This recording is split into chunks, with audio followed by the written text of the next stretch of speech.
करिश्मा से तो मुझे बदला लेना था क्योंकि मुझे उससे बहुत अदावत थी। उसने मुझसे अबीर को छीन लिया था, ज़ुहान जो मेरा बेस्ट फ्रेंड था उसे छीन लिया था। किस तरह मैंने पिक्चर्स उस दिन मोबाइल से ली थी। इरहा, ज़ुहान ये सब बेस्ट फ्रेंड थे, इन लोगों की पिक्चर थी। उस किस तरह उस पिक्चर्स को मैंने बनवाया और उसके भाई का नंबर मोबाइल से लिया और किस तरह वो पिक्चर सेंड की थी। और जब भैया मुझसे पूछ रहे थे, मैं अब कुछ आगे नहीं बोलना चाहता। मैं जानती हूँ भैया आप बहुत नाराज़ हैं, लेकिन इसमें मेरा कोई कसूर नहीं है। और अब आबिर से बात हो चुकी है, बड़ों में बात हो चुकी है, तुम्हारा रिश्ता तय हो गया है।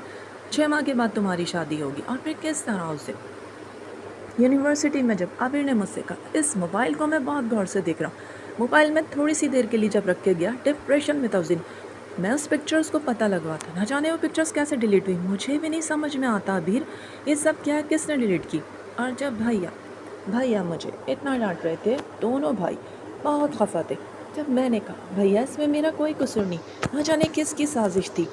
जब भैया ने कहा तुम्हारी शादी तय हो चुकी है, आबिर से ही तुम्हारी शादी होगी।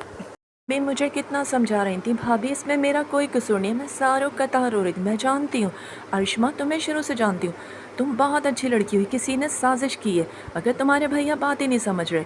और फिर मामा से भी उस दिन मैं कह रही थी, मामा मैं अभी शादी नहीं करना चाहती थी। हाँ बेटा, इस रिश्ते पे तो इनकार हो गया था, फिर तुम्हारे डैड और भैया सब ने रिश्ता तय कर दिया और फिर इस तरह आबिर से रिश्ता हो गया। तो मैं किस तरह दोस्त का बहाना करके गई थी कि उसको देखने जा रही, उसकी मम्मी की तबीयत ठीक नहीं। और जब मैं गई ज़ुहान से मुलाकात है, ज़ुहान ये सब क्या है, क्या तुमने मुझे बदनाम किया? मैं मर तो सकता हूँ, मगर मैं सोच भी नहीं सकता कि तुम्हें बदनाम करूँ, जान दे सकता हूँ, लेकिन मैं तुमसे सच्ची मोहब्बत करता हूँ अरिश्मा। और वो भी ज़ारो कतार रो रहा था और मैं भी, ना जाने किसने साजिश की। काश कि मैं पता लगा लूँ कि किसने साजिश की थी। और इस तरह फिर उसने कहा मैं मुल्क से बाहर चला जाऊँगा, यूनिवर्सिटी छोड़ दी थी उसने। और फिर वक्त इतनी तेज़ी से गुजरा, 6 माह बीत चुके थे, शादी बिल्कुल करीब थी। जब इरहा ने आके बताया, वो तो 2 माह के बाद ही बाहर चला गया था, उसके खाला और खालू ने बुला लिया था, वो वहाँ पर सेट है, जॉब कर रहा है, ज़ुहान जा चुका है।